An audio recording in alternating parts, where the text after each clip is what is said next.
8월의 첫째 날 8월 1일 하나님 말씀을 함께 묵상하겠습니다.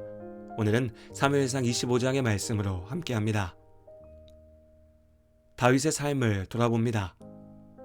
사울의 미움을 받아 죽음의 위기에 처했던 다윗이 왕궁을 떠나 도망쳤습니다. 자신에게 익숙한 유다 남부 지역을 떠돌며 사울의 추격을 피하는 신세가 되었죠. 시간이 지나며 다윗과 그와 함께했던 다윗의 사람들은 사울의 통치에 맞서는 저항 세력으로 성장하였습니다. 다윗의 입장에서는 사울 왕의 불의한 공격과 죄악된 통치에 맞서는 저항이었고, 사울 왕의 입장에서는 왕의 권위를 인정하지 않는 반란이었습니다.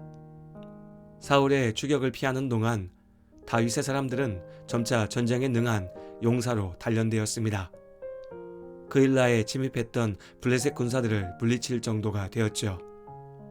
그럼에도 여전히 사울 왕에게 힘으로 맞설 수 있는 상황은 아니었습니다.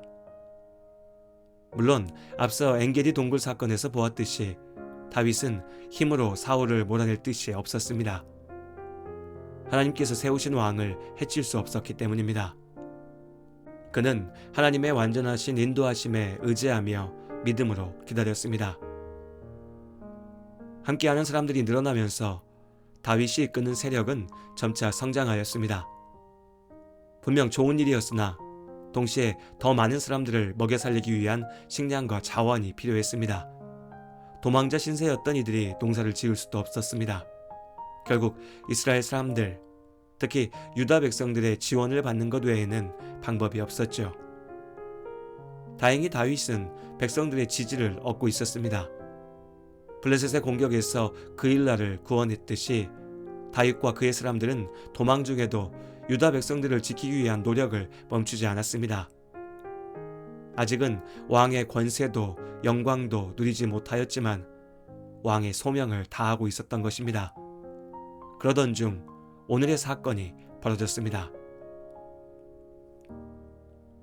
나발은 유다 지파, 그 중에서도 갈렙의 후손이었습니다. 목축업자였던 나발은 소문난 부자였습니다. 그러나 성경은 그가 완고하고 악했다고 말합니다. 제 입속을 챙기며 악착같이 불을 쌓았던 악한 사람이었죠. 어느 날 나발이 양털을 깎는다는 소문이 광야에 있던 다윗에게까지 전해졌습니다. 양털 깎는 일이 무슨 대단한 일이라고 소문이 날까 싶지만 당시에는 일종의 축제로 잔치를 벌이고 가난한 사람을 돕는 날이 바로 양털을 깎는 날이었습니다. 소식을 들은 다윗은 부하들을 보내 나발에게 안부의 인사를 전하며 후원해달라 부탁했습니다. 다윗도 나름 명분이 있었습니다. 나발의 목자들이 양을 치기 위해서 광야에 머무는 동안 다윗과 그의 사람들이 목자들과 양들을 보호해 주었습니다. 은혜를 베풀었던 것이죠. 그러니 이제 기쁜 잔칫날 다윗이 베풀었던 은혜를 기억하고 형편대로 갚아주기를 요청했던 것입니다. 하지만 욕심으로 가득했던 나발은 다윗의 요청을 이런지하에 거절했습니다. 그저 거절만 한 것도 아니었고 다윗이 누구냐며 그를 비웃고 조롱하였죠. 다윗을 도망친 종 취급하며 멸시했던 것입니다. 교만하고 욕심만 가득했던 나발의 성급하고 어리석은 언행이 문제를 크게 만들었습니다. 모든 일을 전해들은 다윗은 크게 분노했습니다. 당장 군사들을 이끌고 나발을 죽이기 위해 나섰습니다. 그러나 다윗 역시 이 문제에서 완전히 자유롭지는 못했습니다. 블레셋 군대를 물리쳤고 사울에게 직접 자신이 왕이 될 것이라는 말을 들어서인지 다윗은 고압적인 자세로 나발에게 도움을 요청했습니다. 나발의 오만한 답을 들은 이후의 반응 역시 감정적이었죠. 자신을 죽이려고 하는 사울을 대할 때에도 하나님의 뜻을 먼저 구하며 인내하였던 다윗이었으나 나발에게는 격한 분노를 쏟아냈습니다. 다윗의 약함이었고 또한 우리의 약함입니다. 작은 성공이 다윗의 마음을 느슨하게 만들었고 이내 교만하여 감정을 다스리지 못하였습니다. 다윗의 약함에서 어떤 사람도 완전할 수 없음을 다시 한번 봅니다. 그렇게 다윗의 신중하지 못한 처사와 나발의 악한 언행이 충돌하며 유다 지파 안에서 비극이 벌어질 위기에 이르렀습니다. 온 집안이 죽게 된 나발은 물론이지만 다윗에게도 결코 좋은 일이 아니었습니다. 분노에 찬 다윗과 그의 무리가 유다 지파의 한 집안을 몰살시켜 버린다면 이스라엘 백성들이 다윗에게 등을 돌릴 것이 불보듯 뻔한 일이었죠. 화를 참지 못하고 하나님의 일을 망쳐버릴 위기를 자초했던 것입니다. 누구라도 참기 어려운 분노가 치솟아 오를 때가 있습니다. 두려움에 사로잡힐 때도, 근심과 걱정에 매일 때도 있죠. 그러나 오로지 감정에 따라 결정하고 움직일 때 우리는 반드시 후회하게 됩니다.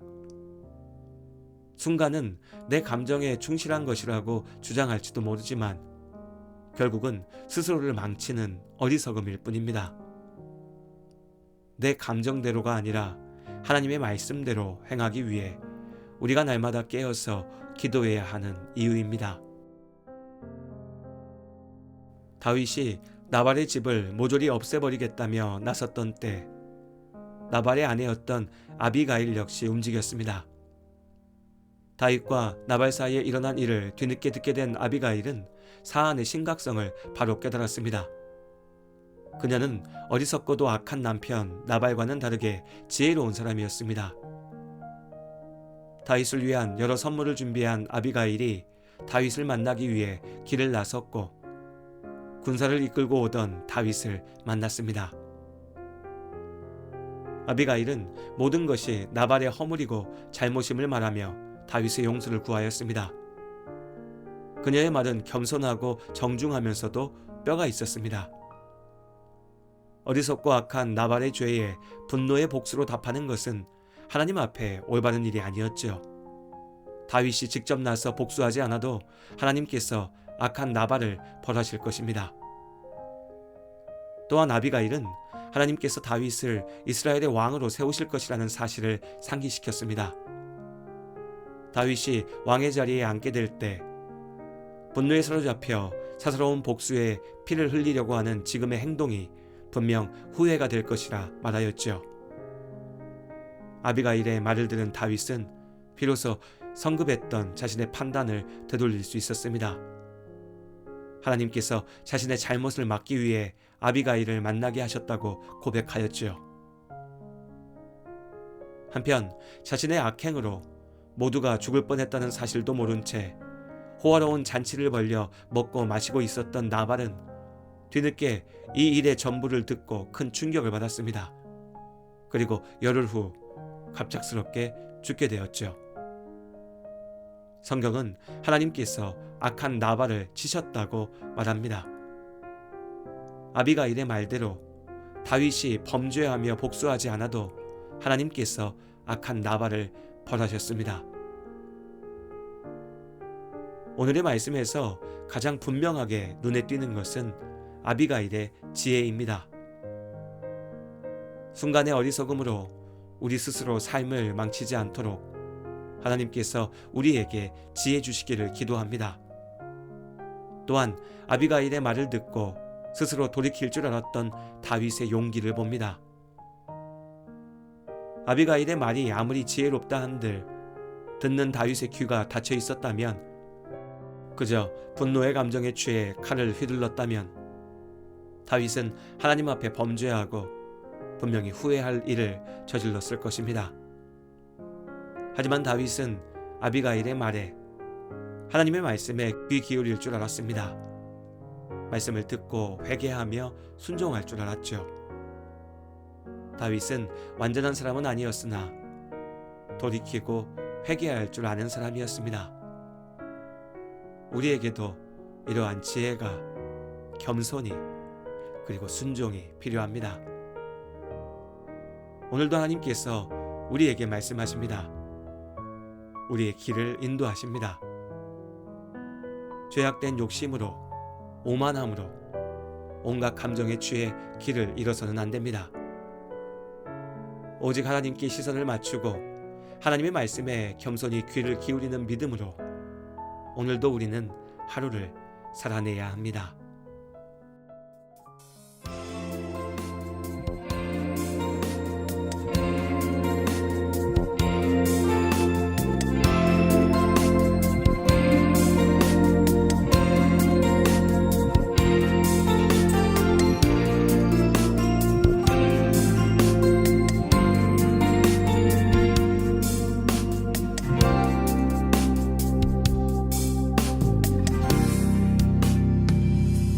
주님은 때론 나를 잠잠히 때론 나를 강하게 부르시네.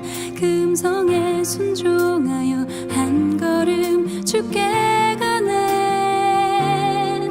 순종은 아름다우신 주님을 보게 하네. 순종은 길이 없던 곳에 길을 내게 하네. 순종은 주께 드리는 내 믿음의 고백. 순종은 제사보다 더 귀하나니.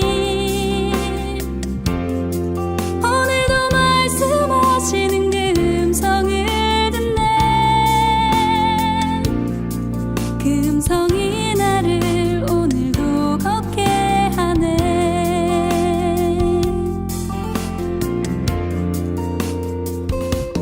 주님은 때론 나를 잠잠히 때론 나를 강하게 부르시네. 그 음성에 순종하여 한 걸음 주께